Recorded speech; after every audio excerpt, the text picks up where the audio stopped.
আজকের আলোচনাটি হলো আমার প্রিয় অষ্টম শ্রেণীর ছাত্রছাত্রীদের নিয়ে। তোমাদের ভূগোল পাঠ্য বই একটি গুরুত্বপূর্ণ অধ্যায় উত্তর আমেরিকা। এই অধ্যায় থেকে পরীক্ষার জন্য কোন কোন প্রশ্নগুলি অর্থাৎ প্রশ্নমান 2, 3, 5 ইম্পর্টেন্ট সেগুলি নিয়ে আলোচনা করা হয়েছে আজকে আমাদের এই ভিডিওটির মাধ্যমে। তাই তোমরা ভিডিওটি স্কিপ না করে প্রথম থেকে শেষ পর্যন্ত দেখতে থাকো। আর এইসব প্রশ্নের মধ্যে থেকে যদি তোমাদের কোনো প্রশ্নের উত্তর অজানা থাকে তাহলে অবশ্যই আমাকে কমেন্ট করে জানিও। আমি সেসব প্রশ্নের উত্তরগুলি একটি ভিডিওর মাধ্যমে তোমাদেরকে আবার বলে দেবো। আমি আজকে আলোচনাটি শুরু করছি তোমাদের সাথে। উত্তর আমেরিকা।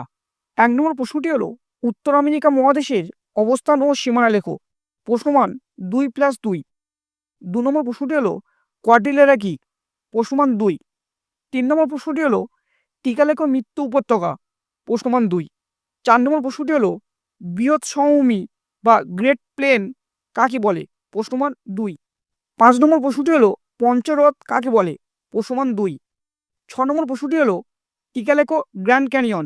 প্রশ্নমান 2। 7 নম্বর প্রশ্নটি হলো উত্তর আমেরিকা মহাদেশের জলবায়ুর বৈচিত্র্যের কারণগুলি আলোচনা করো। প্রশ্নমান 5। 8 নম্বর প্রশ্নটি হলো ঝোপ তুন্দ্রা কাকে বলে?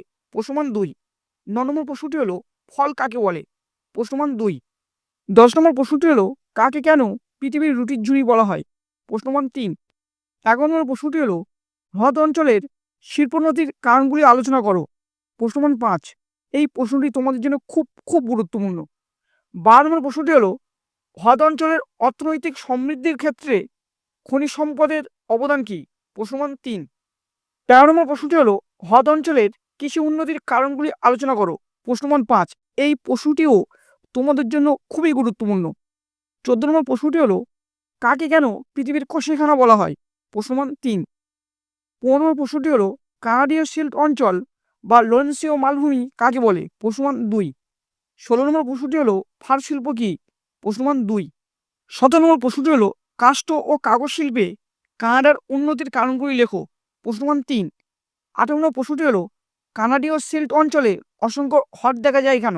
প্রশ্নমান 2।